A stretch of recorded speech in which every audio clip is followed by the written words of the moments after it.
Morning বন্ধুরা, আমি মিঠাই আর আমার চ্যানেল হচ্ছেটা কিতে তোমাদের সকলকে স্বাগত। আজকে আমাদের দীঘাতে একদম শেষ দিন, একটু একটু খারাপ, তবে কিছু করার নেই, আবার ফিরে যেতে হবে নিজের জায়গায়। কিন্তু আজকে আমরা সকাল সকাল বেরিয়ে পড়েছি কোথায় বলো তো? মোহনার উদ্দেশ্যে। এখন ঘড়িতে বাজে সকাল 5টা।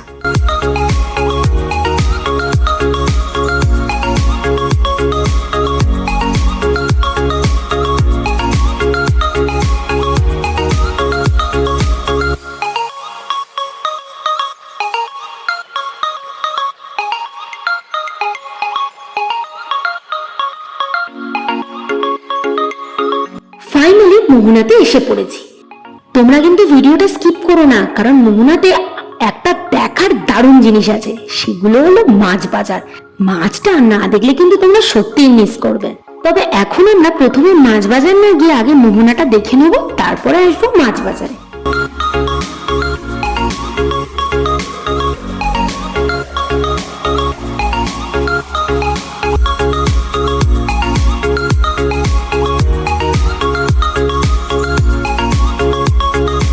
মোহনার দিকে যতই যাবে দুপাশে পড়বে এইরকম ধরনের দোকান।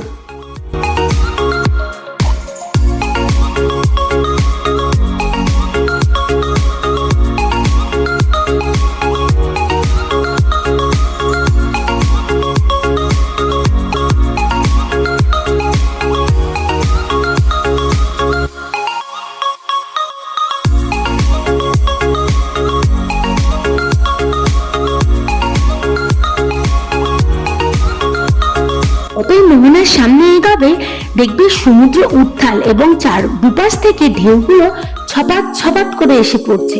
বেশ কিছুটা ভিডিও করার পর আমি আরো অনেকটাই গেছিলাম, কিন্তু সেখানে এতটাই সমুদ্র উত্তাল ঢেউ ছিল আমার পক্ষে ক্যামেরা বের করে ভিডিও করা একদমই সম্ভব হয়নি। তাই জন্য আমি তোমাদের কাছে ক্ষমা চেয়ে নিচ্ছি।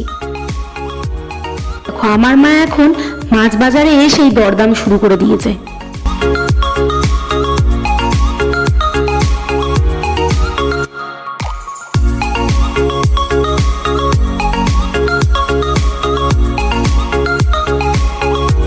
দেখছো বন্ধুরা, তোমরা নিজের চোখেই দেখো, ইলিশ থেকে গলদা চিংড়ি, বাগদা, পমফ্রেট কি না নেই, আর যেমন সাইজ তেমন ভ্যারাইটি।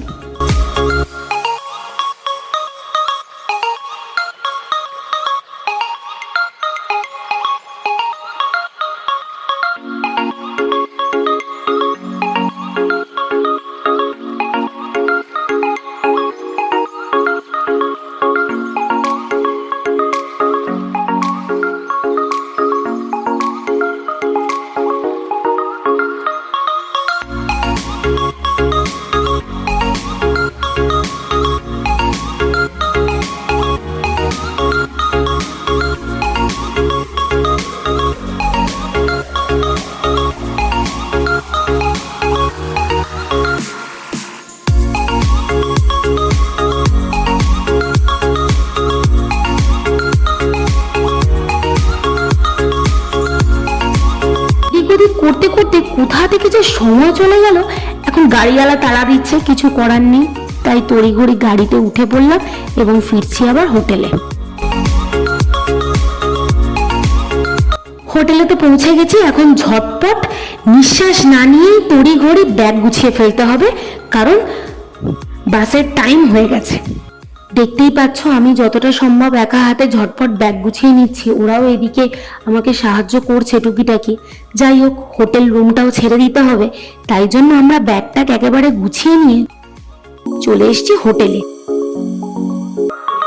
আর শেষ দিন যে যার পছন্দ মতো খাবার খেয়ে নিয়ে আমরা রওনা দেব বাসের উদ্দেশ্যে। এখন পর্যন্ত সব না ঠিকঠাকই চলছিল, কিন্তু সমস্যাটা হলো এখন মাঝ রাস্তায় প্যাসেঞ্জার ভর্তি বাসটা পুরো খারাপ হয়ে গেছে। এখন আমাদের অবস্থা দেখো, প্যাসেঞ্জার ভর্তি বাস যদি খারাপ হয়ে যায়, এইরকম লাগেজ নিয়ে কি দুর্গতি না হয় বলো তো।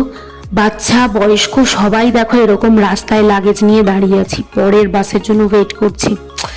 এখানে অনেকটা সময় দাঁড়াতে হয়েছিল এবং বহুত কষ্ট হয়েছিল, মানে সাথে সারাদিনের একটা জার্নি এবং মাঝ রাস্তায় বাস খারাপ হয়ে গেছে, বুঝতেই পারছো। যাই হোক, অবশেষে 1 ঘন্টা এরকম ভাবেই কাটিয়ে নেওয়ার পরে এইরকম যদি হ্যাজেল পোয়াতে হয় তাহলে বুঝতেই পারছো কিরকম খারাপ লাগে।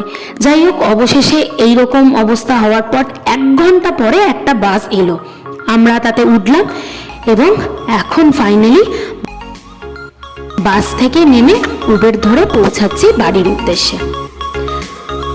আর আমি আজকের ব্লগটা এখানেই শেষ করছি বন্ধুরা। তোমরা ভালো থেকো, সুস্থ থেকো, দেখা হবে আবার পরবর্তী ব্লগের মাধ্যমে। আজকের জন্য টাটা।